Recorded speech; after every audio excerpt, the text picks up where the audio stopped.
Hi there, and welcome to the Play Therapy Circle. Before we begin, please note this podcast is for informational and educational purposes only. It does not provide therapeutic advice, and listening does not create a client therapist relationship. All views expressed are my own, and any case examples shared have been de identified to protect privacy. If you're seeking personal support, please reach out to a qualified mental health professional in your area. Hi, and welcome to an episode of the Play Therapy Circle. I'm Kylie Ellison, a therapist, clinical supervisor, and play therapy trainer, and I'm so grateful you're here. This podcast is a space for thoughtful, soulful conversations about child-centered therapy, play-based work, and what it means to show up with presence and compassion, both for our clients and for ourselves. Whether you're a seasoned play therapist, a student just starting out, or someone deeply passionate about working with children, you belong here.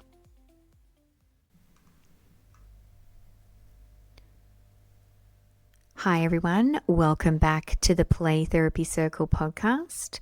I'm your host, Kylie Ellison, and I am so glad you are here.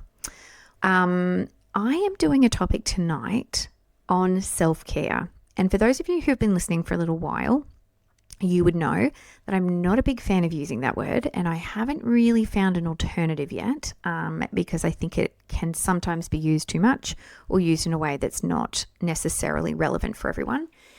But I wanted to have a conversation because I'm all about starting conversations, you guys, about how we look after ourselves as play therapists. So maybe I should change the title of this episode to How Are You Doing? Or How Are You Looking After Yourself? Maybe that's a better episode title.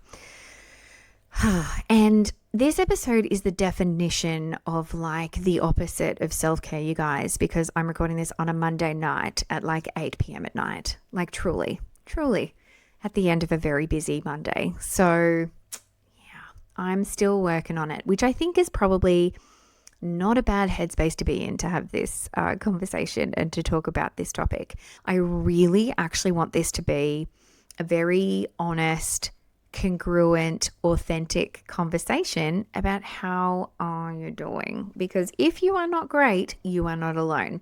And I don't mean that in the sense that we're not able to show up and serve and work with our families and offer quality service. This is really about how we support ourselves outside of the playroom.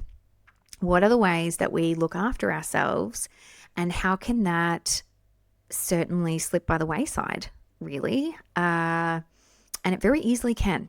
We all have lives outside of the playroom. We have families, we have partners, we have extended communities, we have extracurricular activities. You might be engaged in sports or hobbies. Like, it just spirals. Yep. And so it's what I'm learning this year and that I'm taking into next year very consciously is an intentionality behind having self-care, which I've never done before, but I'm realizing for a lot of reasons why it's so important.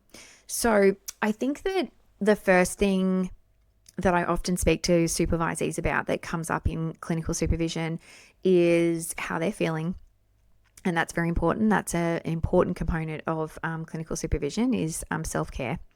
But I think that we often don't recognize is the wrong word. I think sometimes we don't fully think through and really notice. Yeah, notice is a better word. What that cumulative effect of holding space for children in the playroom is all about. And that could potentially lean into community expectations that, we often push up against, that, play therapy is just play.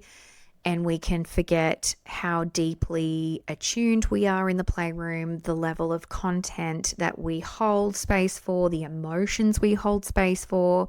So what does that mean for us in terms of our work? Our nervous system is constantly working. We're often holding multiple stories of trauma. We need to be that safe, connected, regulated, accepting, with unconditional positive regard therapist in the room, right? And that is amazing. And that's why I do every day what I do because I love it and I'm passionate about it, but it's also heavy. And I think that we often forget, I guess, how that can build up over time and what that can then look like. So some of those ways, and especially for beginning play therapists who are deeply committed to their work, who want to do a great job, who want to work really hard, can often then move into this space of compassion fatigue and burnout. Or constantly feeling like you've got to be on the go, you've got to be ready, ready to do your job, ready to support the kids in the playroom. It may mean that you become a little bit emotionally numb as a kind of opposition to that. And so it becomes this conversation, and this is what I'm learning. And it'll be 11 years next year that I've been a child-centered play therapist. So in almost 11 years, I'm slowly learning that it's not just, something that, you might want to do on the weekends. This is actually a professional responsibility, and it's actually critical for practice. And I think that that's something really important to remind ourselves about. So if this is something that is resonating for you, that might not have been something that you've thought about before, I'm really hopeful that this episode will just plant that seed around that reflection. We know from change theory, there is that cycle of change theory, right? And it is something that we really have to be in that space of contemplation and really wanting to move into that place of action before we're going to do anything about it, right? So I know for me, because sometimes I am stubborn, I think that it can be a process where you start to think about it and you start to notice things, and then you start to realize, oh yeah, I actually probably need a break. Like I probably need some time off. So in good news, you guys, I am going away next week, just to go off topic because that's where my neurodivergent brain wants to go. Off topic. So I am planning a week away next week, and so there won't be a podcast episode, I don't think, unless I've worked that out wrong, and I'm sure there might be if there is, but if there isn't, I will be away on leave, and I'm so excited. But don't worry, I'm coming back and there will be more episodes, so don't worry, we're still going to drop them as regularly as we can right up until Christmas and then into the new year. But again, even that is kind of that conversation around self-care, that I'm going to have a Christmas break.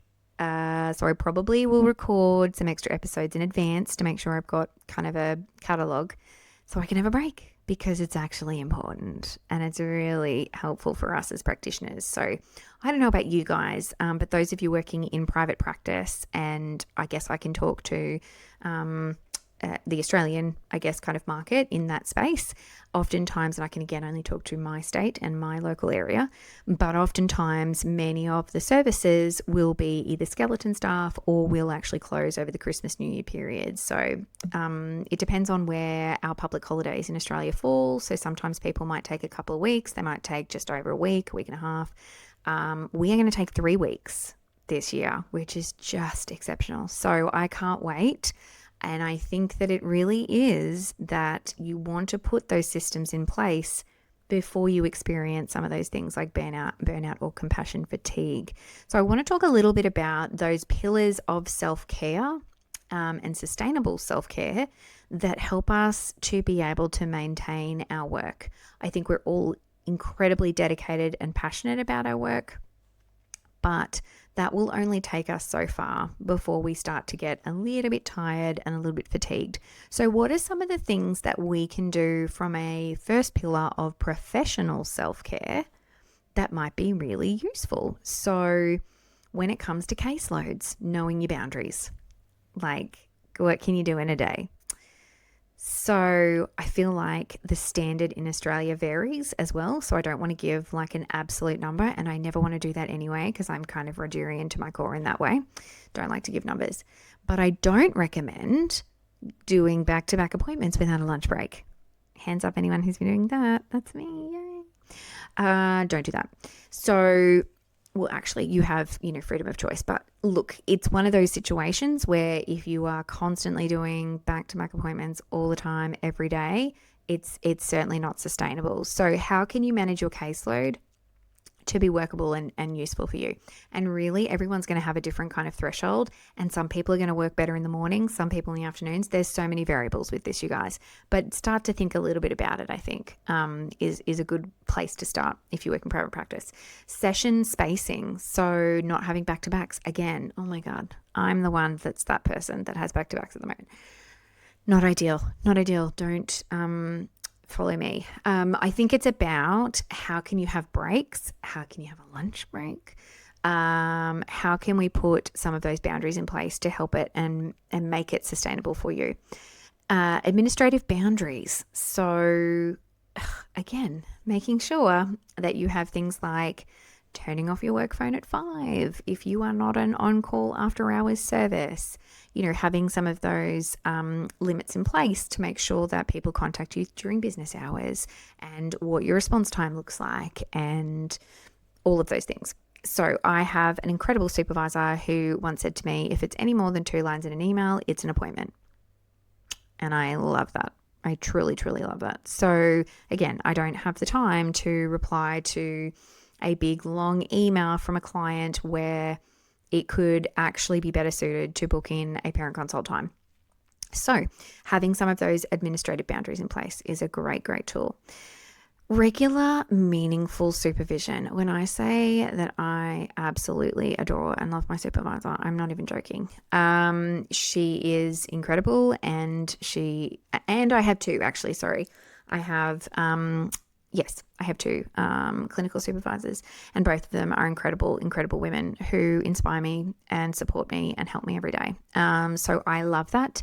I don't think it's just about case reviews, but it's connecting with your passion and feeling that support from your clinical supervisor and really feeling like you have that attunement and connection with your supervisor in that space, obviously holding professional boundaries. But I think it's about feeling like you are seen and heard and resonate with your clinical supervisor. So that is so, so important because that support goes such a long way.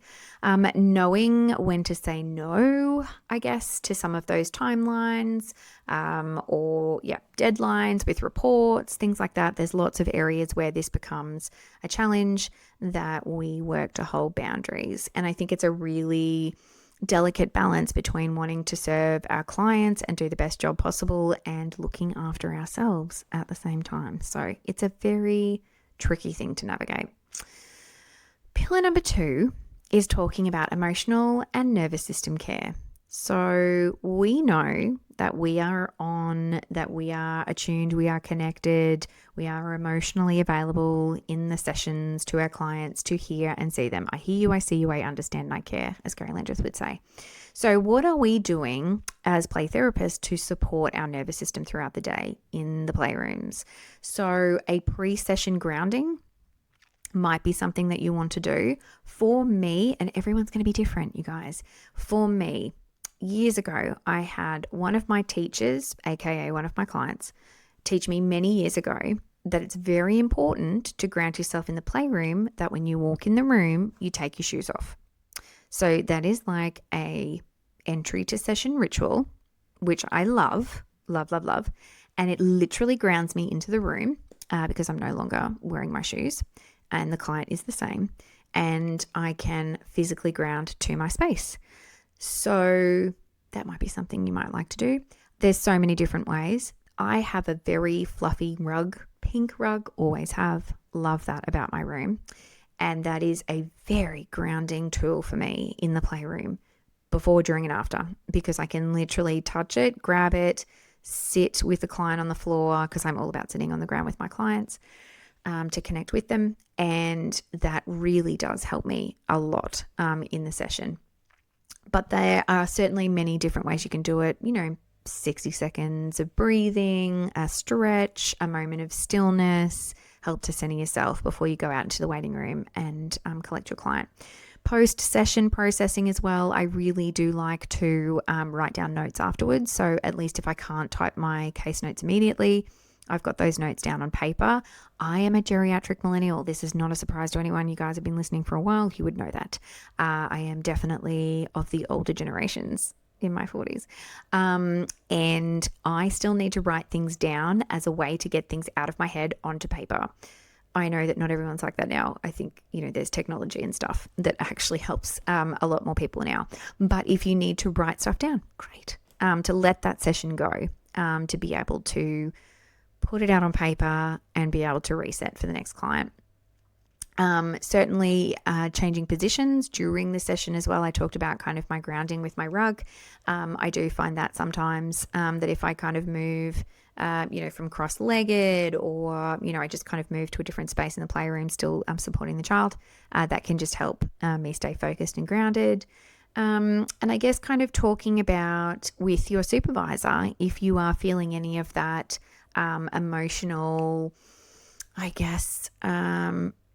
emotional space that remains after a client leaves, that is really important that you want to process and talk through with your supervisor. A really important part of our practice as play therapists. So I think a dysregulated therapist cannot co-regulate. Good thought. Probably something to keep in mind, hey, because I do think that is something, now that I think about that out loud, that is really important, super, super important. We can't help children in the playroom if we're not regulated ourselves. I don't know about you guys though. I'm going to go off on tangent for a minute, and I don't know if this will resonate for anyone listening, but for me, I think this is why I've been able to go through the year without a break, is that I actually find going into the playroom super connecting and grounding for me. Even though the content can sometimes be really heavy, I actually think the playroom is somewhere that I find I connect certainly with my true purpose, what I'm passionate about, what makes my heart happy, what lights me up. And it's obviously not just about me, but when you do something that you love, there's still that, propensity for compassion, fatigue, and burnout. But I actually think it's been something that's helped fill my cup. So sometimes if that's how you sort of feel about the process, I just want to say that I feel that too. So how does it feel for you to be in the playroom all day? And does that actually invigorate and energize you? Or is it really kind of wearing you down at the moment and is a bit of a struggle for you right now? So definitely looking after yourself in that space when it comes to your nervous system. I think that really is, your body is always going to tell you, right? At the end of the day, it can only go so far, and then it's going to let you know. So definitely taking notice of some of those physical symptoms along the way, and our nervous system is part of that. So pillar 3, the last pillar, is all about practical real life self-care. So I'm just going to straight up say I'm probs not a good mascot for this. Like truly. Oh my God. And I'm literally recording this episode on a Monday night. Oh my gosh. If any of you guys are listening and you're like, wow, she sounds tired. Yeah, I am. I actually am. But listen, I wouldn't be anything but congruent and authentic if I wasn't keeping it real. So I'm keeping it real for you guys. This is the reality of a year of holding lots of big spaces, big feelings this year. And it absolutely has been incredible for my soul, but at the same time can make you a little tired. So again, if you guys are feeling tired, I see you. Time management that actually works for you, not against you. Oh God. I feel like I'm learning in real time with some of these tips that I found online. So let's keep going and learn together. Wow. Planning admin blocks. Okay. I always try to do this to some extent, and then it usually changes. So are you that person that kind of books it in your calendar thinking on a Monday, yep, this is how my week's going to look, and I'm going to kick some goals. And then by Thursday, it's all been removed and you haven't done any admin. Again, if that's you, you're not alone. And if you've got any ideas, email me. No, I'm just kidding. I'm kidding. I'm going to tell you. Creating a workspace that feels regulating may be one of those solutions. So taking breaks, taking time for you. Admin blocks, going back to the admin blocks. I'm bouncing between different topics tonight, you guys. Admin blocks is certainly something that I think is a really good idea. I think that goes hand in hand with how many appointments in a day you have. Because obviously if you're working a certain amount of hours a day and you've got a certain amount of appointments, if you're seeing too many clients, you're not going to have time for the admin. So, which is me. So, oh my goodness, don't do what I do. So if you can put in admin breaks, I think that's a really good idea. I am the kind of person, and I don't know if you listening are the same, but I work much better. My brain works much better in the mornings as opposed to the evenings. So I can smash out some admin at like 8 o'clock or 7 o'clock in the morning, but I can't do it at like 8:20 at night now when I'm recording a podcast and I'm trying to record an episode. Holy moly. So what works for you? What time of day works for you? Where can you put those breaks in to be able to do some of that admin work so that you can find that balance? And if you've got too many appointments, what's happening in your schedule here that you might be able to tweak and change so that you can have that admin time? Super important. Creating a workplace and workspace that feels regulating. So we love to have some music in our waiting room that's really calming, and it's often from YouTube, and it's usually we've more recently had like underwater, what's that called, where it's like the vision of turtle swimming underwater, like that kind of thing. I find that so calming. Like I just want to sit out there and just watch it the whole time, and end up just coming and chatting to my clients in the waiting room instead, which is probably a reason why I need to go on holiday. But I love that. It's very calming, very soothing for our clients in the waiting room, which is so, so important that they feel that welcoming space, that calming space. But having that music, we have, what do you call them? Oh my gosh, my words tonight. We have festoon lights in our waiting room, which is so cool as well. So, what are the ways that you have your space organized so that you feel that sense of calm where you can, but truly, truly, truly checking in with your body. I was saying that before when we talk about real life self-care. So are you drinking enough water? Like I'm asking the collective right now. Are you drinking enough water? Because I know I'm not. I'm not. So if you're not, I did go through a really good phase, you guys, where I was, and then I stopped because life got busy. But if you can, drinking water a lot really does help.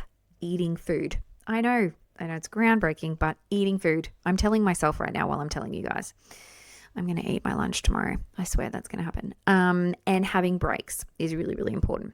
Recognizing early burnout signs. So being irritable, feeling emotionally flat, exhausted, they can all be indicators that you are needing to look after yourself a little bit more. So I hope some of those suggestions have planted that seed a little bit around how to integrate that into your everyday practice.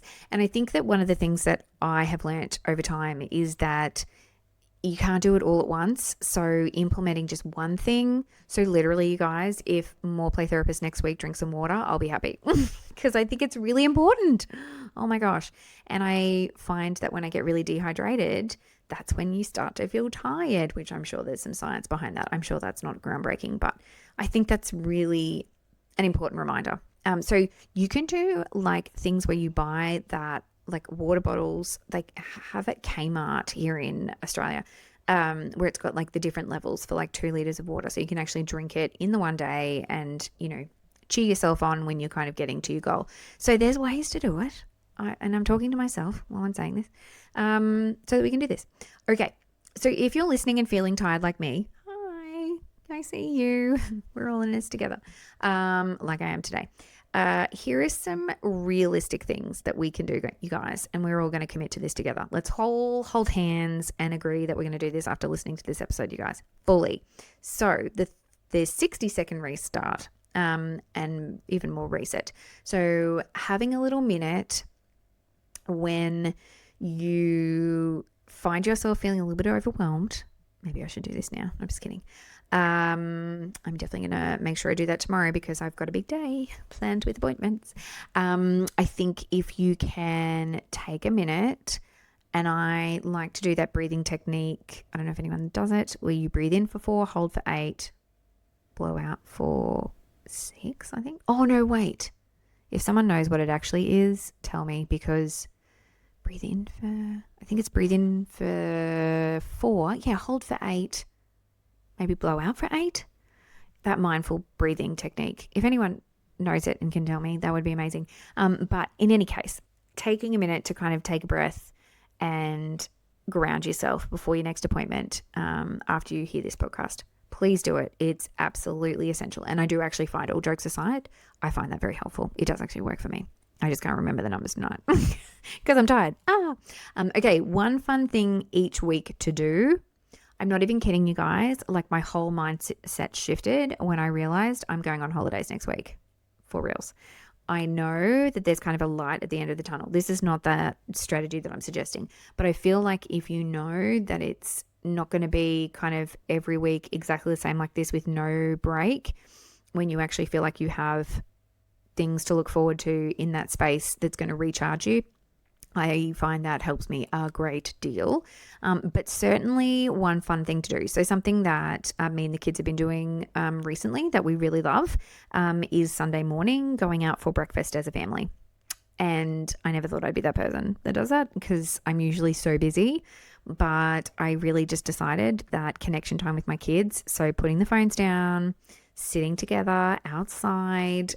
We love this coffee shop that's right near our house, so we can literally walk. But do we walk? No, we drive. Yep, it's like 800 meters. I don't know what that is in miles, but you guys, it's very tiny drive. So maybe I'll walk next time I do this. But self-care. Start with one thing small. So we go every Sunday. We've been doing that for like a month now. And I love it. I love just spending time with my kids, not being distracted by technology, just sitting with them and having breakfast, outside, connected with our community because it's our local community that loves to frequent our coffee shop. So it's beautiful. It's great for the soul. So something fun that you can kind of plan each week. A really great idea. Definitely some sort of transition ritual after you finished work. So I love my podcast as well, and not mine specifically. I just need to clarify that. I don't listen to my own podcast when I get in the car. I hope you guys do. That would be amazing. But I really don't like hearing myself back. So I won't listen to my own podcast. But I do love just really kind of tap out of kind of reality sort of podcast. So who am I listening to at the moment? I'm listening to the Real Housewives of Orange County podcast, Two Teas in a Pod. I don't know if you guys have heard Teddy Mellencamp and Tamara Judge, I think it is. Yep, totally unrelated to play therapy, which is so good. And I just love it because they recap episodes of my favorite show. And I can just switch off from the play therapy head and, enjoy some of that content instead.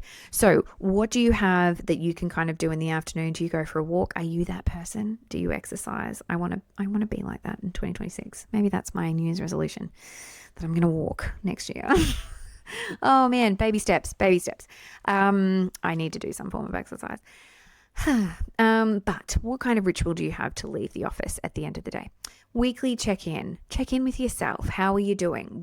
All jokes aside, you guys, because I promise I'm going to get serious for a minute.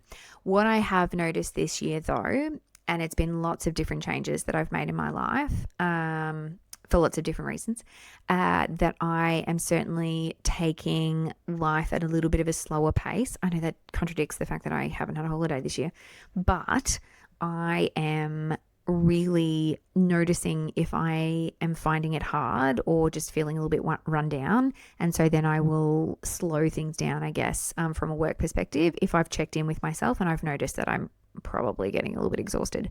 So what can I do more of? What can I do less of? So that is actually something that's really important. And I found in doing that I am coping better. Like I'm not as sick as I used to be, like lots of different reasons why. It's actually really helpful for me to do that. So peer connections, like reaching out to another therapist. Like I have the most amazing network of people that I love to just connect with. And even today has just been so, so important. And I've absolutely loved connecting with my, circle, my tribe, my people that get me, who support me, who love me, who just help me to feel connected and safe and valued and supported. And yeah, all of the things. It just is so good for the soul. It's so good for the heart. And it's so good for the soul to have those connections of other play therapists and your play therapy network, and just your peer networks in general are so, so important. So they are just some little kind of things to think about and to maybe consider in your practice and your work. So really take the time. I really want to encourage you guys. It is so important that we show that same love and care and compassion to ourselves as much as we do to our clients. And I think it can be very easy for us to kind of neglect that and get caught up in just kind of the busyness of life and the busyness of work. But you matter as well. You as a play therapist, you listening to this podcast today, you are important and you matter. And the work that you do means so much. It is absolutely a practice of connecting in a deeply human space. And it's so important that we are looking after ourselves so that we can do that incredible work. So take one small thing from today, from what I've listed in the podcast, and let us know in the comments on the Instagram, because I'm geriatric millennial, you guys, on the Instagram. Tell us what you have been up to. What are you going to do to look after yourself? How are you going to take care of you? And what one thing, let's not make it unachievable, just one thing that you might be able to implement that you've learned from today. We would love to hear from you. If this episode resonated for you, please share it to another therapist or another person in your circle, in your connections that might need to hear this today. And more than anything else, as I always say every episode, please take care of you, be kind to each other, and be kind to yourselves. Thank you so much for listening to this episode. I have no idea how this is going to sound playing back because I just feel like I've sounded like I've been so tired today. But that's the whole point of this self-care episode, because I'm hoping to have this. So maybe one day I'll listen back to it and be like, oh my God, I'm so like on top of my self-care now. I don't even know that person. That's the dream, right? But listen, it's a constant sort of juggle and it's a constant battle between us wanting to be there and be incredible for our clients and our families and do the work that, you know, lights up our hearts. But it's also about taking care of us too. So thank you so much for listening. Please follow us on Spotify, Apple Podcasts, and wherever you get your good podcast. We're on YouTube. And please, please, please, as I always say at the end of every episode, look after yourself, look after each other, and be kind to you because you matter. Thank you so much for listening. I'll talk to you again soon. Bye. Thank you so much for being here for another episode of the Play Therapy Circle. If anything resonated with you today, I'd love it if you could follow the podcast, share it with a colleague, or leave a short review. It really helps others find our circle. And if you have a topic or question you'd love me to explore, I'd love to hear from you. This space is for you, and I want it to feel like a conversation. Until next time, take care of yourself, and remember, you belong here.